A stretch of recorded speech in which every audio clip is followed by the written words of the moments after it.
नमस्कार मित्रांनो, स्वागत आहे तुमचे एका नवीन व्हिडिओमध्ये। मित्रांनो, बऱ्याचदा आपलं आधार कार्ड हे लॉक झालेलं असतं, त्यामुळे आपल्याला आपल्या आधारचा OTP येत नाही किंवा आपल्याला एखादं कोणतेही काम करताना आपल्याला अडचण येते। त्यामुळे मित्रांनो, आपलं हे आधार आपल्याला अनलॉक करणं गरजेचं असतं, परंतु अनलॉक करताना आपल्याला बऱ्याचदा अडचणी येत असतात।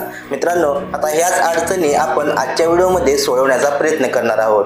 चला तर मग सुरू करूया आजचा व्हिडिओ व पाहूया हे आधार अनलॉक कसं करायचं ते।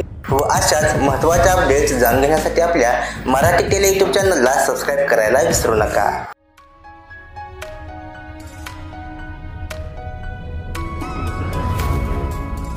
मित्रांनो, यासाठी तुम्हाला myAadhar.uidi.gov.in या वेबसाईटवर यायचं आहे।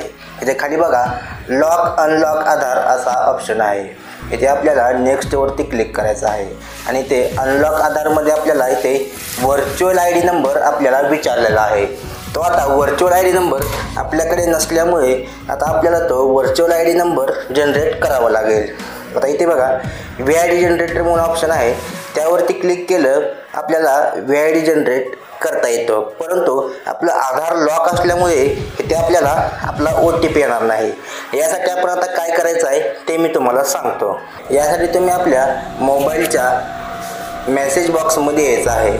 आपला मेसेज बॉक्समध्ये आपल्याला 1947 ला आपल्याला मेसेज पाठवायचा आहे।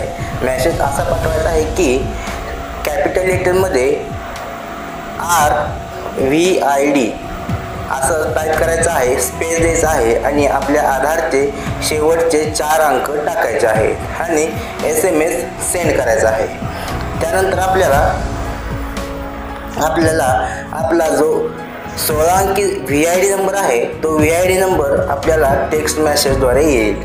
तो VID नंबर इथे आलेला आपण कॉपी करायचा आहे आणि नंतर परत एकदा अनलॉक आधारमध्ये यायचं आहे आणि आपला तो VID नंबर इथे टाकायचा आहे, कॅप्चा फिल करायचा आहे।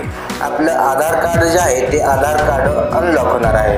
अशा प्रकारे तुम्ही आपलं आधार कार्ड अनलॉक करायचं आहे। धन्यवाद मित्रांनो, जय हिंद, जय महाराष्ट्र।